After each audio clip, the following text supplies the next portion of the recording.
His knuckles split my lip on a Tuesday.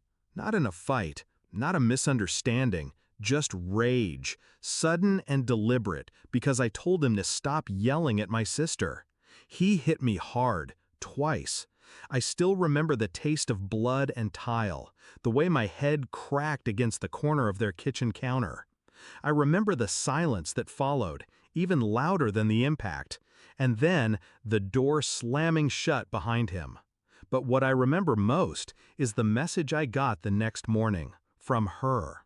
Stay away from us. Don't contact me again. That was it. No question if I was okay, no apology, no explanation, just us, her and the man who put me on the ground like I was nothing. So I stared at the screen, thumb hovering, heart pulsing. My reply was simple: done. And it was. Done with the sister I once braided hair for at 2 a.m. before prom. Done with the friend who cried into my chest when her ex cheated. Done with the woman who used to say, "It's you and me forever." Forever ended that day. But the story didn't, not yet. They had just gotten pre-approved for their dream house, some big polished thing in a new development, double garage, walk-in closets, granite counters they'd never cook on. My name was listed on their mortgage paperwork, not because I had to, because she asked me to. Said they needed a guarantor with stronger credit, just until their finances settled. I signed it back when I still believed I mattered to her. So when I said done, I meant fully done. I called the bank, requested formal withdrawal, explained clearly that I could no longer be liable for their loan. No drama, just logic, just business. They didn't even blink. The loan wasn't approved yet. Removing my name killed it instantly.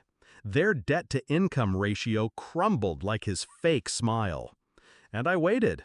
2 days later, the storm hit. First, a missed call from her, then 3, then a text. "Why did you pull out of the mortgage? What are you doing?" I didn't answer. Then came his message. "You're messing with our future. This is sick." That one made me smile. Funny, he wasn't concerned with my future when I lay bleeding on his floor. He wasn't texting apologies when my ribs turned purple. But now that the house was slipping from his hands, now it was sick? No, this is justice. They'd already given notice at their apartment, put down a deposit, bragged all over social media, keys coming soon, and #homeowners, and finally making moves. Well, I made mine first. I pictured them sitting in the bank manager's office, dressed too clean, too confident, waiting to sign papers, then hearing, "Unfortunately, your guarantor has been removed. Your application no longer qualifies." I wonder if she cried. I wonder if he yelled. He seems to like yelling.